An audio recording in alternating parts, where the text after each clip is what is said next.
성도 여러분 안녕하십니까? 오늘 이선민 목사님 말씀 시간인데 뜬금없이 이상한 사람이 하나님의 말씀을 대언하게 되었습니다. 우리 한국 사람들은 무엇을 부탁하면 예의상으로라도 3번 정도는 아닙니다 이렇게 하는 것이 예의인데 그렇잖아요? 아침에 밥을 안 먹고 이웃집에 갔는데 밥상머리에 앉으신 분들이 와서 식사 좀 하시죠 그러면 저 됐습니다 이렇게 한 번 하고 그래 또 이렇게 하면 또 3번 정도 한 다음에 한 번 더 하시면 그러면 이렇게 하는 것이 예인데 우리 목사님께서 이곳에 올 일이 좀 있다 그랬더니 당신 설교하시고 그래서 제가 한 번에 했습니다. 우리 목사님 이야기 이렇게 듣고 목사님 잘못 시키시겠습니까? 목사님 이야기 잘 들으면 한 번에 하고 순종하는 것이 복받는 길입니다. 그래서 저도 목사님께서 하라고 그래가지고 한 번에 3번 정도 이렇게 하려다가 한 번에 그냥 이렇게 했습니다. 하나님의 말씀 누가복음 9장 10절부터 있는 말씀을 이렇게 좀 보시겠습니다. 누가복음 9장 10절입니다. 신약성경 106페이지에 있습니다. 누가복음 9장 10절 저희들이 너무 잘 아는 말씀인데요. 한번 좀 읽겠습니다. 17절까지 사도들이 돌아와 자기들의 모든 행한 것을 예수께 고한데 데리고 따로 베세다라는 고을로 떠나 가셨으나 무리가 알고 따라왔거늘 예수께서 저희를 영접하사 하나님 나라의 일을 이야기하시며 병 고칠 자들은 고치시더라. 날이 저물어가며 12사도가 나와 여짜오되 무리를 보내어 두루 마을과 촌으로 가서 유하며 먹을 것을 얻게 하소서. 우리 있는 여기가 빈들이니이다. 예수께서 이르시되 너희가 먹을 것을 주어라 하시니 여짜오되 우리에게 떡 5개와 물고기 2마리밖에 없으니 이 모든 사람을 위하여 먹을 것을 사지 아니하고는 할 수 없삼나이다 하였으니 이는 남자가 한 5,000명 되밀어라. 제자들에게 이르시되 때를 지어 한 50명씩 앉히라 하시니 제자들이 이렇게 하여 다 앉힌 후 예수께서 떡 5개와 물고기 2마리를 가지사 하늘을 우러러 축사하시고 떼어 제자들에게 주어 무리 앞에 놓게 하시니 먹고 다 배불렀더라. 그 남은 조각 12바구니를 거두니라. 우리 성도님들은 이 말씀 중에서 5,000명을 2마리의 물고기하고 5개의 떡덩이로 먹이는 이야기인데 이 이야기 중에서 가장 예수님께서 하고 싶었던 이야기는 어떤 이야기라고 생각을 하십니까? 이 읽은 10절부터 17절의 말씀 가운데 가장 중요한 말씀은 어떤 말씀이라고 생각을 하십니까? 그저 듣기 좋게 배불렀더라. 저희 추석 명절인데 배불리 먹으셨잖아요. 배불렀더라. 오늘 저는 여기 13절 너희가 먹을 것을 주어라. 이 말씀을 오늘 저녁에 제가 좀 드리고 싶은 말씀이에요. 너희가 먹을 것을 주어라. 오늘 저녁에 이 말씀은 적게는 수십 번에서 많게는 수백 번 정도 들었을 법한 이 성경 말씀입니다. 그렇죠? 이 말씀은 이야기하기도 편해서 제가 연합회 어린이부장 10년을 했는데요. 매년 어린이 이야기대회 성경대회를 하면 반드시 단골로 등장하는 이야기가 이 이야기예요. 오늘 본문의 말씀은 그만큼 우리 성도들에게 친숙하다는 이야기입니다. 특별히 오늘 본문의 이 말씀은 예수님의 부활 사건과 함께 마태, 마가, 누가, 요한 이 사복음서에 똑같이 기록되어 있는 말씀입니다. 이유가 무엇일까요? 그렇습니다. 예수님의 이 2마리의 물고기와 5개의 떡덩이로 장정만 5,000명, 적어도 어린아이, 부녀자들까지 합하면 수만 명은 좋게 되었을 사람들을 모두 배불리 먹이고도 12광줄이 남은 것은 이 제자들이 생각할 너무나 인상적이었기 때문에, 너무나 감동적이었기 때문에, 그래서 4명의 이 제자들이 사복음서에 공의 이야기를 기록해 놓았습니다. 마태는 14장에, 마가는 6장에, 누가는 9장에, 요한은 6장에다 이 이야기를 기록해 놓았습니다. 오늘의 이야기는 베세다 들판에서 일어난 이야기를 기록해 놓고 있습니다. 베세다는 갈릴리 북쪽 해안에 있고 이 가버나움에서 한 10리 정도 떨어진 이 헤르몬산에서 이 녹아내린 그 물이 갈릴리 바다로 들어오는 입구에 있는 작은 동네입니다. 들판이에요.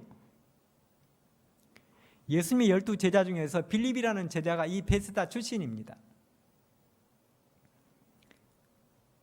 마가복음 8장에 보면 사람들이 데리고 온 소경 하나는 예수님이 눈에 침을 바르시고 안수하여 낫게 해준 동네가 바로 이 베세다입니다. 그러니까 이 베세다는 예수님하고 매우 친한 동네예요. 친한 들판입니다. 마태복음 11장에서는 고라신, 가버나움과 더불어 회개하지 않음으로 책망을 받은 동네가 베세다입니다. 바로 이 베세다에서 놀라운 이적이 한 번 있었는데 오늘 우리는 그 놀라운 이적의 장소를 함께 가보자는 것입니다. 오늘 이곳에 기록된 장정 숫자를 포함해서 적어도 1만 명 이상의 사람들이 그날 모였다고 성경은 기록을 했습니다. 그리고 이곳에 모인 사람들은 대부분 거의 다가 가난하고 힘없고 불쌍한 사람들. 예수님이 살던 그 당시는 극히 몇몇 사람들을 제외하고는 거의 모든 사람들이 하루 벌어서 하루 살아가는 하루살이 같은 인생을 살았습니다. 그래서 당시의 사회를 연구하던 학자들은 그 당시 인구의 거의 90%가 이 정도 사람들이 하루살이 같은 인생을 살았다고 이야기를 했습니다. 10명 중에 9명은 하루살이 같은 인생이에요. 오늘 돈을 못 벌면 내일은 굶는 사람들이에요. 이유가 있습니다. 이스라엘 백성들이 그 당시 하나님을 떠나가지고 선지자들의 기별을 무시하고 그래서 그들은 아시리아, 바벨론, 페르시아, 로마의 식민지 생활을 하면서 가난에 찌들었어요. 농사를 지어도 수입이 있어도 때가 되면 모두 다 수탈을 당하거나 뺏기 일쑤였습니다. 우리나라가 일본 사람들에게 36년 동안 식민지 생활할 때 우리 조상들이 봄부터 씨를 뿌려가지고 가을거지를 할 때쯤 되면 이맘때쯤 되면 일본 사람들이 귀신같이 나타나가지고 수탈해 갔잖아요. 그런 삶을 이스라엘 백성들이 수백 년 동안 살아온 것입니다. 그러니 하루하루가 고달프고 배고프고 힘들기가 이루 말할 수 없는 것입니다. 그 이야기의 배경이 마태복음 20장에 나오는 포도원 품꾼의 이야기예요. 아침 6시에, 9시에, 12시에, 오후 3시에, 5시에 일용직인 이 하루 벌어서 하루 살아가는 그 사람들이 자신들을 불러가 주기를 기다리면서 있었다는 그 이 마태복음 20장의 포도원 품꾼의 이야기, 그 당시의 이야기입니다. 그런데 그런 삶을 사는 그들에게 유일한 희망, 소망이 하나 있는데 그것은 바로 메시아가 오는 것이었습니다. 메시아가 오셔가지고 로마의 식민지로부터 지긋지긋한 배고픔으로부터 고달픔으로부터 그들을 해방시켜주는 것이 그들의 유일한 소망이었습니다. 그런데 어느 날 혜성처럼 등장한 나사렛 출신 목수 예수가 학벌도 변변찮고 가문도 변변찮은데 놀라운 이적들을 베풀며 백성들을 사로잡기 시작한 것입니다. 그래서 요단강에서 바리새인과 유대의 그 지도자들에게 독사의 자식들아 하고 몰아붙이던 그 침례 요한을 따라다니는 사람들이 갑자기 예수님에게 다 쏠려왔어요. 나사렛 예수는 그들이 생각하는 사람 보통 이상이었습니다. 가나의 혼인잔치에서 물로 포도주를 만들고 소문 들어보니까 가버나움에서는 베드로의 장모를 열병에서부터 해방시켜주고 중풍병에 걸려서 사경을 헤매던 백부장의 하인을 치료해주고 나인성에서는 과부의 죽은 아들을 벌떡 일으켜 세워주었다는 그 이야기를 그들은 소문으로 들었습니다. 한마디로 사막 한가운데서 목말라 죽어가는 사람에게 오아시스 같은 놀라운 예수가 나타난 것입니다. 그래서 모든 백성들의 관심은 예수에게 가 있는 것입니다. 그리고 오늘 또 그러한 기대감을 가지고 수많은 사람들이 베세다 들판에 다 모였습니다. 이곳 베세다에 왜 그리 많은 사람들이 몰려왔을까요? 그 들판에. 그렇습니다. 거기 온 사람들은 예수님의 말씀을 들으러 왔습니다. 소망을 찾으러 왔습니다. 그들이 그렇게 소중히 여기던 회당에서도 그 어디에서도 감동도 없고 메마른 말씀만 들었는데 예수에게 가면 감동이 있다는 이야기를 듣고 사람들이 말씀을 듣기 위해서 소망을 찾아서 온 것입니다. 하루 벌어서 하루 살아가야 하는 그 사람들이 만사를 제껴두고 이곳에 몰려온 것입니다. 하기야 그들에게 제껴둘 만사가 어디 있겠습니까? 거기 온 사람들에게 이런 새벽부터 인력 시장에 나가봐야 누가 불러줄 사람이나 있겠습니까? 마을 이곳저곳에 모여 앉아 신세 한탄 해봤자 신세가 펴지기는 하겠습니까? 그 사람들이. 그런데 예수께 나가면 그곳에는 말씀도 있고 소망도 있고 행복도 있고 기쁨이 있다는 것입니다. 잠시나마 세상 걱정 다 잊고 장밋빛 미래를 꿈꿔볼 수가 있다는 것입니다. 거기다가 병든 자를 고쳐주는 놀라운 장면들도 그들은 심심치 않게 볼 수가 있었던 것입니다. 메시아를 믿지 않는 사람들도 그곳에 가면 언제나 재미난 구경거리가 있는 것입니다. 그렇지 않습니까? 예수님께 가면 문둥병자가 나음을 입고 안진뱅이가 벌떡 일어났고 소경은 눈을 뜨고 귀머거리는 듣게 되고 심지어는 죽은 자를 살려주는 놀라운 이적이 있는데 여러분 그것보다 더 재미난 구경거리가 어디 있어요? 그리고 그렇게 시작된 말씀과 병고침은 해가 서산에 기울어 석양이 질 무렵까지 계속되는 것입니다. 그렇게 갈릴리 바다 저편으로 해가 기울어갈 무렵 제자들이 쭈뼛거리며 예수님께 나와서 이야기합니다. 누가복음 9장 12절에 보면 선생님 무리를 보내어 두루 마을과 촌으로 가서 유하며 먹을 것을 얻게 하십시오. 우리가 있는 여기는 빈들입니다. 그렇습니다. 지금 제자들은 모인 무리들이 걱정이 된 것입니다. 사실 예수님의 제자들은 이렇게 많은 사람들이 모일 것에 대한 아무런 준비가 없었어요. 만일 우리 봉두리 교회에 내일 안식일에 뜬금없이 500명의 사람들이 오면 식사 당번 우리 준비하신 집사님들 어떻게 하실래요?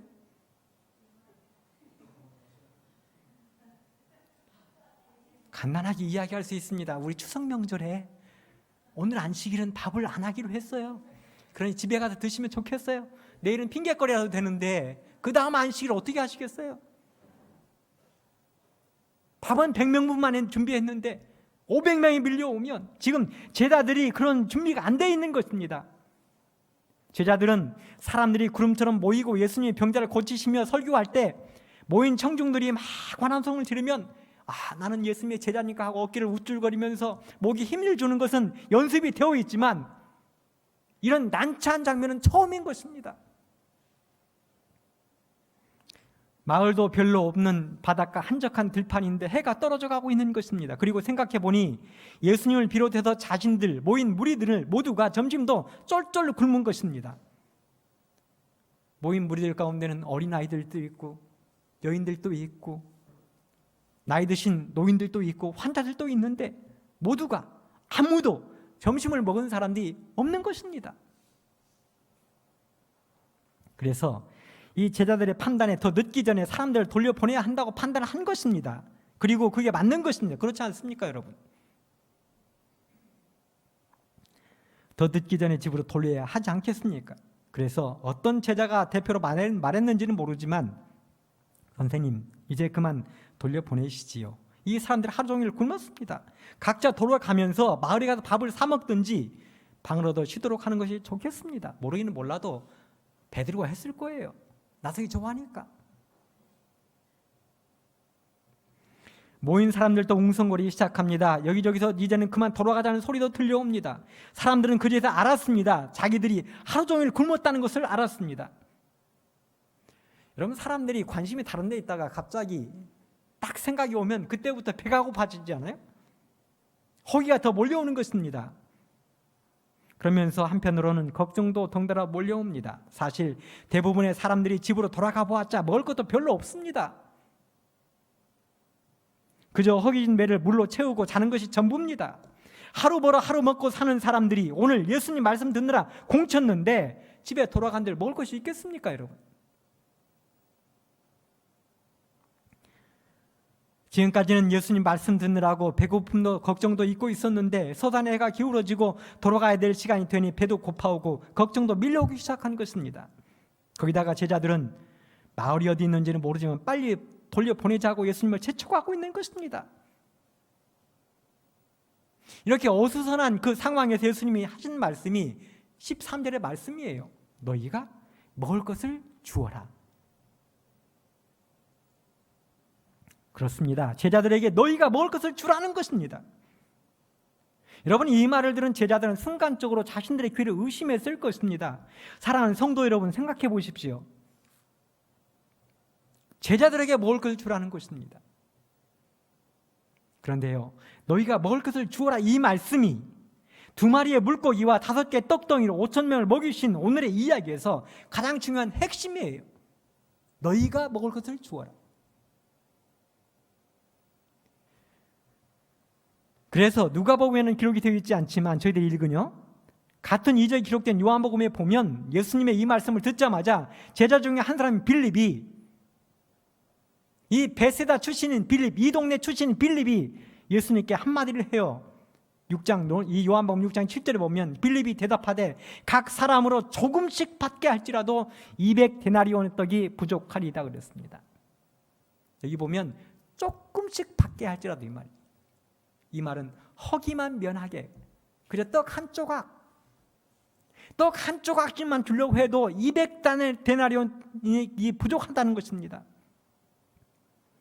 이 200데나리온은 요즘 월급으로 따지면 이 데나리온이 하루, 이 노동자 하루 품삯이라고 이야기하는, 월급으로 따지면 월급쟁이 8개월분에 해당되는 금액이에요. 8개월분.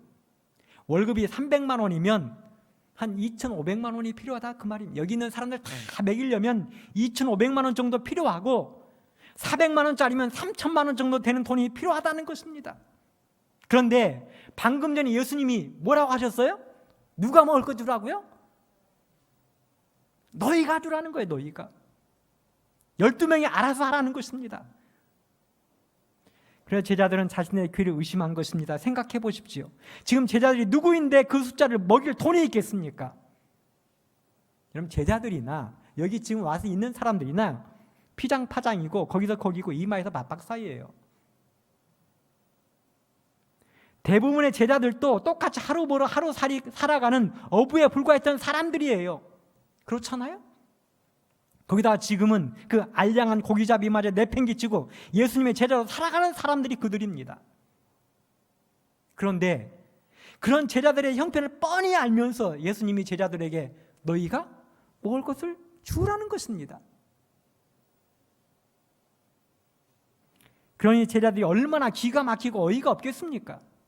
그래서 단박에 한 말이, 선생님, 여기 있는 사람 다 먹이려면요 200데나리온이 필요해요. 2,500만 원에서 4,000만 원 정도 돈이 필요해요. 이렇게 빌립이 따진 것입니다. 그렇다면 여러분, 예수님이 그런 제자들의 형편을 몰라가지고 너희가 먹을 걸 주라고 하셨을까요?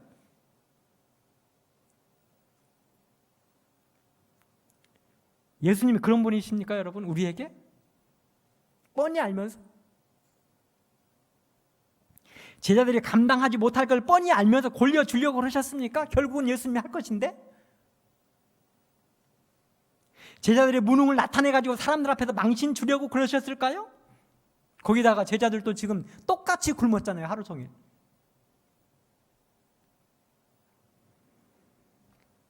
마가복음 6장 31절에 보면 오고 가는 사람이 많아서 제자들도 음식 먹을 겨를도 없었다고 성경은 써놨어요. 그런 제자들에게 먹을 것을 주라 하시다니요. 거기다가 날도 저물었고 여기는 빈들이고 돈도 없습니다. 설사 돈이 있다 한들 제자들에게 이 많은 사람들을 어디 가서 밥을 사 먹이겠습니까, 여러분? 도저히 불가능한 이야기. 안 되는 거예요. 돈이 있어도 안 되는 것입니다. 예수님도 이런 상황을 모르시지는 않았을 텐데 왜 그러면 제자들에게 그런 말씀을 하셨을까요? 사실 제자들은 이런 환경을 탓하면서 어떻게 하면 사람들을 돌려보낼까만 궁리하고 있었어요. 빨리 돌려보내고 이 어려운 상황을 회피하고 싶었습니다. 여기 모인 사람들이 얼마나 궁핍하고 어려운 사람들인가 보다는 그래서 불쌍하고 가엾게 여기는 마음보다는 할 수 없다는 핑계거리를 찾고 있는 것입니다, 제자들이. 그러면 예수님은 도대체 제자들에게 무엇을 기대하고 너희가 뭘 것을 주라고 하셨을까요? 천주교의 교황인 프란치스코 교황이 하루는 이런 말을 했습니다. 우리는 교황하면 알레르기부터 막 이렇게 생기잖아요. 교황하면 막 적그리스도 막 생각하고. 근데 교황도 이런 이야기를 했어요. 오늘날 신앙인이 가장 경계하고 싸워야 할 것은 자기만 잘 살고자 하는 물질주의다 그랬어요. 오늘날 신앙인들이, 저는 EBS를 이렇게 자주 보는데요. EBS에 좋은 프로그램들이 많아요. EBS 이렇게 프로그램 하다 꼭 나오는 이 광고가 있어요. 그 광고에 보면 김성령이라는 탤런트가 나와가지고 우리가 하루에 2만 원이면 3만 원이면 아프리카에 있는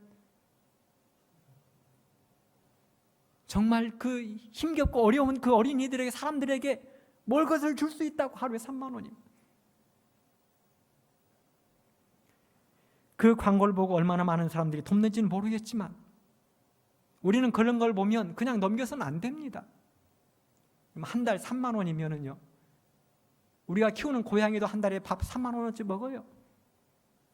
강아지도 3만 원어치 먹습니다. 집에서 키우는 강아지들도. 그런데 그 3만 원이면 아프리카에 있는 어린아이들이, 지구상에 있는 수많은 이 어려움을 겪는 어린아이들이 한 달 밥을 먹고 영양실을 할 수 있다는 것입니다. 그래서 교황이 오늘날 신앙인이 가장 경계하고 싸워야 할 것은 자기만 살고자 하는 물질주의다 그랬어요. 손을 펴라는 것입니다.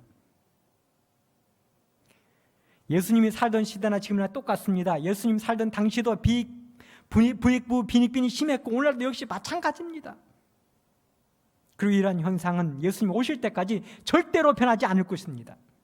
그래서 야고보서 5장 1절에 보면 들으라 부한 자들아 너희가 말세에 재물을 쌓도다 그랬습니다. 서방 선진국들 한번 생각해 보십시오. 사람들이 배불러 곡식들을 바다에 버리는 한이 있더라도, 여러분 미국이라는 나라가 얼마나 부자예요. 미국은 농부들이 너무 농사를 잘 지어가지고 곡식이 남아 돌면 가격을 이렇게 조절하기 위해서 그 곡식들을, 콩을, 밀을, 옥수수를 태평양에 고기밥으로 버린대요. 그거 아프리카 좀 갖다 주면 안 되겠습니까, 여러분? 왜 우리는 북한 동포들에게 쌀 하나 주는 것이 그렇게 힘들고 어려운지 모르겠습니다. 굶어 죽어가는 사람들에게. 오늘날 아프리카 곳곳에서 굶어 죽어가는 어린이들, 가난한 사람들에게 인쇄까지 말하는 것입니다. 이것이 사탄이 지배하는 약육강식의 세상인 것입니다. 그런데 예수님은 절대로 그렇게 하지 말라는 것입니다. 예수님이 이 땅에 오신 목적이 있습니다. 이사야 61장에 보면 주 여호와의 신이 내게 임하셨으니 이는 여호와께서 내게 기름을 부으사 가난한 자에게 아름다운 소식을 전하게 하려 함이고 마음이 상한 자를 고치고 포로된 자에게 자유를 주고 갇힌 자를 놓아주고 슬퍼하는 자에게 화관을 씌워주고, 그렇게 하기 위해서 예수님이 이 땅에 오셨다고 이야기했습니다. 이것이 예수님의 사명이고 목적입니다. 이 땅에 오신. 그래서 이 제자들이 아무것도 없는 걸 뻔히 알면서도 너희가 먹을 걸 주라고 말씀하신 것입니다. 그리고 이 말씀은, 너희가 먹을 것을 주라는 이 말씀은 오늘 이 자리에 있는 우리에게도 똑같이 하시는 명령입니다. 이 말을 요한복음 6장 6절에서는 빌립을 시험하고자 했다 그랬어요. 우리를 시험하고자 하는 것입니다. 빌립을 시험하신 예수님은 오늘 우리를 시험하시는 것입니다. 예수님이 그 자리에 모인 무리들을 얼마나 불쌍히 여기셨는지를 나타내주는 말이 마가복음에 이렇게 기록되어 있습니다. 마가복음 6장 34절, 예수께서 나와서 큰 무리를 보시고 그 목자 없는 양 같음을 인하여 불쌍히 여기사 이에 여러 가지로 가르치시더라고 그랬어요. 그렇습니다. 목자 없는 양같이 불쌍히 여기셨다고 했습니다. 그럼 목자가 무엇하는 사람입니까? 양들을 푸른 초장으로 인도하는 사람이 목자입니다. 양들을 쉴만한 물가로 인도해서 물을 먹이는 사람이 목자입니다. 양들을 사나운 일이나 곰, 사자, 독사들로부터 지키는 사람이 목자입니다. 목자는 무엇보다도 양의 생명을 지키는 것입니다. 그런데 예수님께서 그 모인 사람들을 양처럼 불쌍히 여겼다고 이야기했습니다. 그래서 예수님이 제자들에게 너희가 먹을 것을 주라고 말씀하시는 것은 너희가 저들의 목자가 되라는 것입니다. 너희가 목자의 심정을 가지고 불쌍한 사람들을, 헐벗고 굶주린 사람들을 돌보라는 말씀입니다. 여러분, 목자가 없는 양을 한번 생각해 보셨습니까? 그 불쌍한 것들이 갈 길을 제대로 알며 살 길을 제대로 알겠습니까? 푸른 초장이 어디 있는지 알며 쉴만한 물가가 어디 있는지를 알겠습니까? 해가 지고 어두워지면 어디로 가야 될 줄을 알겠습니까? 그것들이 반드시 목자가 인도해야 하는 것입니다. 그래서 예수님은 지금 제자들도 모이는 사람들과 똑같이 아무것도 없는 줄을 알면서도, 배고픈 줄을 알면서도 너희가 먹을 것을 주라고 말씀하신 것입니다. 즉 너희가 목자의 심정으로, 나의 심정으로 저기 모인 사람들 한번 바라보라는 것입니다. 사랑하는 봉들교회 성도 여러분, 우리 교회도, 우리들도 예수님의 이 말씀을 나의 삶에 적용하고 우리 교회에 적용하고 실천하게 되기를 간절히 바랍니다. 저희들이 잘 부르는 찬양 가운데 이런 찬양이 있어요. 사랑은 참으로 버리는 것, 버리는 것, 버리는 것, 더 가지지 않는 것. 이상하다 동전 한 입 움켜잡으면 없어지고 쓰고 빌려주면 풍성해져 산 위에 가득하네. 사랑은 참으로 버리는 것, 더 가지지 않는 것. 노래는 참 잘 불러요, 그렇죠? 근데 실천이 잘 안 돼, 이게. 예수님께서 너희가 먹을 것을 주어라 하시는 그 말씀을 듣고 제자 안드레가 자그마한 도시락 하나를 찾아왔습니다. 알고 보니 그 도시락은 어린 꼬마의 손에 들려있던 것을 안드레가 뺏어왔는지 받아왔는지 모르겠지만 하여튼 가지고 온 것입니다. 소년의 손에서 가져왔다는 것입니다, 도시락을. 그리고 예수님께 내어놓았습니다. 그리고 예수님, 이것밖에 없는데 우리에게. 여러분, 한번 우리 생각해 보십시다. 이 저녁에 지금 이 안드레가 들고 온 그 도시락은 소년의, 이 어린 아이의 손에서 가져온 거예요. 그러면 거기 남자 장정만 5,000명이고 거기에 여자들도 많이 왔을 것이고, 그렇죠? 그런데 거기 온 수많은 사람들 가운데 모르긴 몰라도 이 소년 하나만 도시락이 있었을까요, 여러분? 아니면 다른 사람도 도시락을 싸왔을까요? 여러분, 어떻게 생각하세요? 소년 한 명만 딸랑 도시락을 싸왔을까요? 아니면 거기 온 많은 엄마들도 도시락을 싸왔을까요? 아버지들도? 어떻게 생각하십니까? 저는 모르긴 몰라도 그 시대에 안 살아봤기 때문에 분명히 그 자리에는 어른도 싸운 사람이 있을 것이라고요. 왜 안 싸웠겠습니까, 그 자리에? 그런데 안드레에게 자신의 도시락을 내어준 사람은 어른이 아닌 꼬마였습니다. 사실 먹을 것을 보면 어른보다 어린 아이들이 더 달려드는 것입니다. 그렇죠? 어른들은 밥을 안 먹었어도 누가 와서 좀 드시라 그러면 어떻게 해요? 한국 사람 3번 한다 그랬잖아요. 됐습니다. 저 먹었습니다. 그리고 3번 하면 마지못해서 어떻게 해요? 그럼 저도 한 수저 이렇게. 어린아이들은 그런 거 없어요. 어른들이 말 안 해도 어린아이는 그냥 자동으로 먹는 것입니다. 어른은 체면은 차리지만 어린아이는 체면도 없습니다. 자기 배가 고프면 자기가 먼저 먹고 보아야 하는 것이 어린아이들입니다. 엄마가 자기는 괜찮다고 하면서 남은 밥 그릇을 내밀어 주면 엄마는 정말로 배 안 고픈 줄 아는 게 자식들이에요. 그렇다면 이 소년이라고 자기 도시락을 내어놓고 싶었겠습니까, 여러분? 그런데요, 어른들은 행여 자기 도시락을 안드레에게 들킬까 봐서 뒤로 살짝 빼는데 눈치 없는 이 소년은 어떻게 해요? 여기요, 이렇게.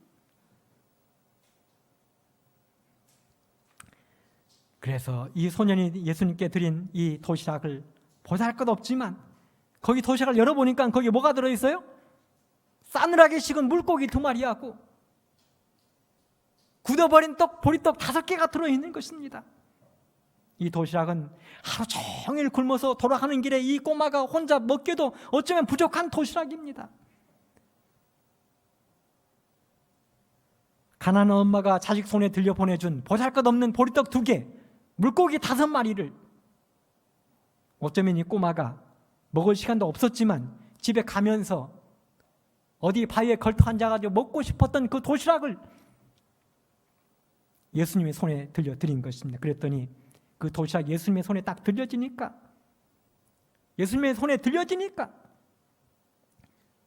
흥분의 박에서 보물 쏟아지듯 나오기 시작하는데 거기에 모인 모든 사람들이 다 먹고, 성경은 먹었는데 어떻게 먹었다고 그랬어요? 얼마만큼 먹었다고 그랬어요? 배불리 먹고 자그마치 12광주리가 남았다고 성경은 기록을 했습니다. 배불리 먹고 12광주리. 빌본 와가지고 뭐라고 그랬어요? 여기 있는 사람 다 먹이려면요, 떡 1조각씩만 먹이려고 하더라도 200데나리온이 필요합니다 그랬어요. 근데 어린 꼬마가 예수님께 드렸더니 거기에 모인 모든 사람들이 배불리 먹고도 남았다고 그랬습니다. 그렇습니다. 어린아이 혼자 먹기에도 부족한 도시락이 예수님의 손에 들려지니까 1만 명도 훨씬 더 된 사람들이 배불리 먹고도 남았다는 것입니다. 그렇다면 여러분 한번 생각해 보세요. 여러분 이런 생각 한번 해보세요. 그 자리에 온 누군가가 그날 도시락을 싸왔는데요, 그 도시락에 고기 반찬에 계란말이, 김밥, 말린 대추 야자에 과일, 생수를 싸온 도시락을 예수님께 드렸다면 거기 모인 사람들이 어떤 것 먹었을까요? 예수님이 그래도 그 화려한 도시락을 보리떡 2마리하고 보리떡 5개하고 물고기 2마리로 바꿔서 주었을까요? 나눠줬을까요? 모르기는 몰라도 거기에 온 누군가가 그 화려한 도시락을 예수님께 드렸다면 거기 온 사람들이 똑같이 화려한 도시락을 먹고 배불리 먹고 12광주리 남고 집에 싸가지고 갔을 것이라는 사실입니다.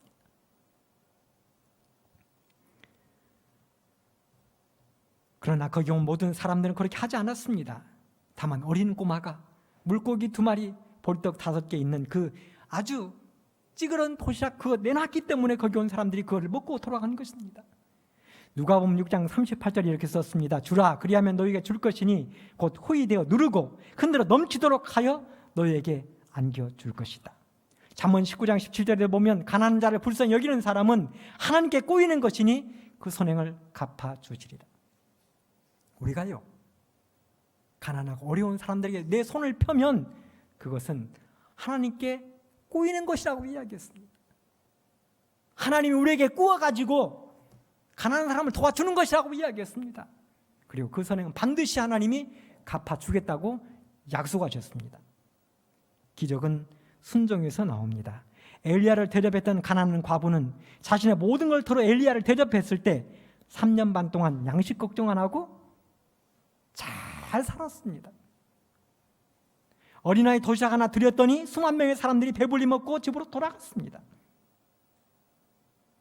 베세다 들판에서 제자들에게 너희가 먹을 것을 주라 말씀하신 그 예수님께서 오늘 이 한가위 위에, 이 추석에, 한가위만 같아인 추석에 우리 봉두리교회 성도님들에게 말씀하십니다. 너희가 먹을 것을 주어라.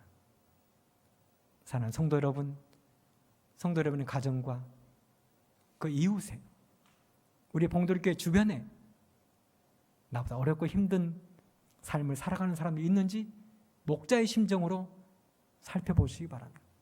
그들 향해서 손을 펴면 하나님 말씀하기를 가난한 자를 불쌍히 여기는 것은 나 하나님께 꾸어주는 것이니 선행을 내가 너에게 갚아주겠다고 말씀하셨습니다.